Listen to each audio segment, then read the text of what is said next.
ರೇಣುಕಾಸ್ವಾಮಿ ಅಶ್ಲೀಲ ಫೋಟೋ ಕಳಿಸಿದ್ದು ನಿಜ ನಿಜ. ಪವಿತ್ರ ಗೌಡಗೆ ಅಶ್ಲೀಲ ಫೋಟೋ ಮತ್ತು ಮೆಸೇಜ್ ಕಳಿಸಿದ್ದ ರೇಣುಕಾಸ್ವಾಮಿ. ಇನ್ಸ್ಟಾಗ್ರಾಮ್ ಮೂಲಕ ಅಶ್ಲೀಲ ಫೋಟೋ ಕಳಿಸಿದ್ದ ರೇಣುಕಾಸ್ವಾಮಿ. ಅಶ್ಲೀಲ ಫೋಟೋವನ್ನ ನೋಡಿ ರೊಚ್ಚಿಗೆದ್ದಿದ್ರು ಪವಿತ್ರ ಗೌಡ. ಸುಮಾರು 26 ಅಶ್ಲೀಲ ಫೋಟೋವನ್ನ ಕಳಿಸಿದ್ದ ರೇಣುಕಾಸ್ವಾಮಿ. ರೇಣುಕಾಸ್ವಾಮಿ ಕಳಿಸಿದ್ದ ಆ 26 ಫೋಟೋಗಳಲ್ಲಿ ಏನಿತ್ತು ಗೊತ್ತಾ? ಯಾರೊಬ್ಬರು ಕೂಡ ನೋಡಲು ಸಾಧ್ಯವಾಗದಂತಹ ಅಶ್ಲೀಲ ಫೋಟೋಗಳವು.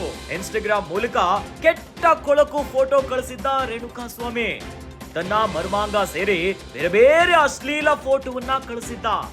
ಹೆಣ್ಣು ಮಕ್ಕಳೇ ಅಲ್ಲ, ಯಾರೊಬ್ಬರು ಕೂಡ ನೋಡಲು ಸಾಧ್ಯವಾಗದಂತಹ ಕೊಳಕು ಫೋಟೋ ಅದು. ತನ್ನ ಮರ್ಮಾಂಗ ಸೇರಿ ಒಟ್ಟು 26 ಅಶ್ಲೀಲ ಫೋಟೋವನ್ನ ಕಳಿಸಿ ವಿಕೃತಿಯನ್ನ ಮೆರೆದಿದ್ದ ರೇಣುಕಾಸ್ವಾಮಿ. ವಿಕೃತಿಯಿಂದ ಸಿಟ್ಟಿಗೆದ್ದಿದ್ದ ಪವಿತ್ರ ಗೌಡ.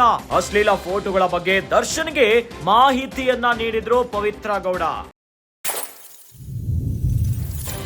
ಚಿತ್ರದುರ್ಗದ ರೇಣುಕಾಸ್ವಾಮಿ ಕೊಲೆ ಪ್ರಕರಣದಲ್ಲಿ A1 ಆರೋಪಿಯಾಗಿ ಪವಿತ್ರ ಗೌಡ, ಇನ್ನು A2 ಆರೋಪಿಯಾಗಿ ದರ್ಶನ್ ಸೇರಿದಂತೆ ಹಲವು ಆರೋಪಿಗಳೀಗ ವಿಚಾರಣಾಧೀನ ಕೈದಿಯಾಗಿ ಜೈಲಿನಲ್ಲಿದ್ದಾರೆ. ಆದ್ರೆ ಈ ಪ್ರಕರಣದಲ್ಲಿ ಬಹಳ ಪ್ರಮುಖವಾಗಿ ರೇಣುಕಾಸ್ವಾಮಿಯ ಕೊಲೆ. ರೇಣುಕಾಸ್ವಾಮಿ ಪವಿತ್ರ ಗೌಡಗೆ ಅಶ್ಲೀಲ ಫೋಟೋಗಳನ್ನ ಕಳಿಸಿದ್ದೇ ಈ ಕೊಲೆಗೆ ಕಾರಣ ಅನ್ನುವಂತ ವಿಚಾರ ಭಾರೀ ಸದ್ದು ಮಾಡಿತ್ತು. ಆದ್ರೆ ಈಗ ರೇಣುಕಾಸ್ವಾಮಿ ಅಶ್ಲೀಲ ಫೋಟೋವನ್ನ ಕಳಿಸಿದ್ದು ನಿಜ ಹೌದು. ಪವಿತ್ರ ಗೌಡಗೆ ಅಶ್ಲೀಲ ಫೋಟೋ ಮತ್ತು ಮೆಸೇಜ್ ಗಳನ್ನ ರೇಣುಕಾಸ್ವಾಮಿ ಕಳಿಸಿದ್ದು. ಇನ್ಸ್ಟಾಗ್ರಾಮ್ ಆಪ್ ಮೂಲಕ ಫೋಟೋವನ್ನ ಕಳಿಸಿದ್ದು ಸಾಬೀತಾಗಿದೆ.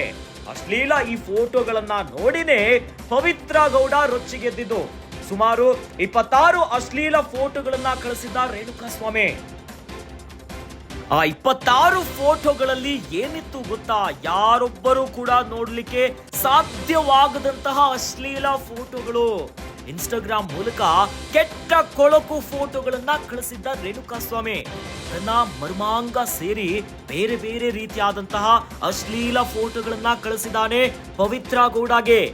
ಈಗ ಪವಿತ್ರ ಗೌಡ ರೇಣುಕಾಸ್ವಾಮಿಯ ಕೊಲೆ ಪ್ರಕರಣದ A1 ಆರೋಪಿಯಾಗಿ ಪ್ರಕರಣದಲ್ಲಿ ಜೈಲಿನಲ್ಲಿದ್ದಾರೆ. ಆದ್ರೆ ಈ ಮರ್ಮಾಂಗದ ಫೋಟೋಗಳು, ಅಶ್ಲೀಲ ಫೋಟೋಗಳು, ಇದನ್ನ ಹೆಣ್ಣು ಮಕ್ಕಳಲ್ಲ, ಯಾರೊಬ್ಬರು ಕೂಡ ನೋಡ್ಲಿಕ್ಕೆ ಸಾಧ್ಯನೇ ಇಲ್ಲ. ಕೆಟ್ಟು ಫೋಟೋಗಳನ್ನ ಕಳಿಸಿಬಿಟ್ಟಿದ್ದಾನೆ. ಈ ರೀತಿಯಾಗಿ ರೇಣುಕಾಸ್ವಾಮಿ ವಿಕೃತಿಯನ್ನ ಮಾಡಿಬಿಟ್ಟಿದ್ದಾನೆ. ಆತನ ವಿಕೃತಿ ಮನೋಭಾವಗಳನ್ನ ತೋರಿಸ್ಬಿಟ್ಟಿದ್ದಾನೆ. ಇದರಿಂದ ಸಿಟ್ಟಿಗೆದ್ದಿದ್ರು ಪವಿತ್ರ ಗೌಡ.